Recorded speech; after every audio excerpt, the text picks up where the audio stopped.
Аз съм Ален Христов, от Варна съм и уча в Плевен медицина трети курс. Много е интересно как влязах в програмата за стипендии за хора от ромски произход. Директорката ме беше срещнала на стълбите и случайно ме попита какво искам да кандидатствам и аз викам нещо свързано с медицината. Тогава исках фармация, не исках точно медицина. И тя ми вика, добре, идеално ще дойдат едни хора от една организация да говорят с тебе, там за някакви стипендии, но друго и аз, добре, ще се срещна с тях.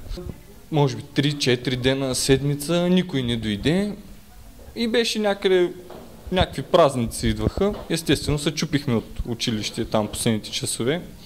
Отидахме в морската градина в парка и по едно време единият ни съученик ни звъни.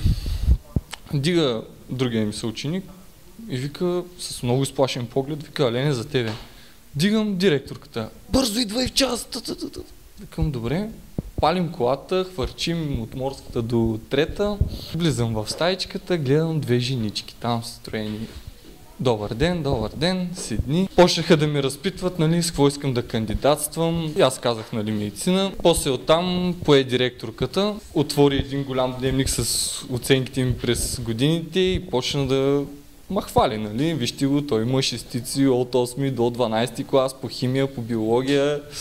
Мургаф черенчек е идеален за организацията.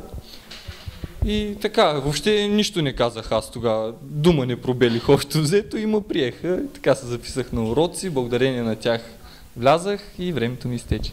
Аз съм Димитринка Борисова от село Медковец. Уча в Медицински университет София, специалност медицинска сестра.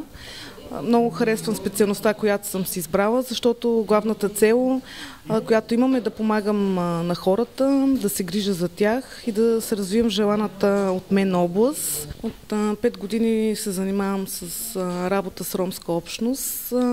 Наложи се да прекъсна, понеже реших да продължа обучението си на по-горен етап. Винаги съм работила в такава насока, помагам на хората да ги консултирам. Дори в момента, след като вече съм в София, вече съм в полза на населението с това, че те получават по-висока медицинска помощ. Придружавам ги до болници, неврологични отделения и други, които се налагат за диагностициране и лечение. Казвам се Иван Димитров, от София съм. Защо избрах да запиша в Медицинска академия? Реших да запиша, тъй като не съм съгласен с това, което се случва в последните години в българското здравеопазване. Пълен съкатлък. И това, което аз искам да направя и си поставям като цел е, като успешен дипломиран човек и специалист, смятам да допринеса за развитието на нашето здравеопазване. И това е, което мога да кажа за себе си.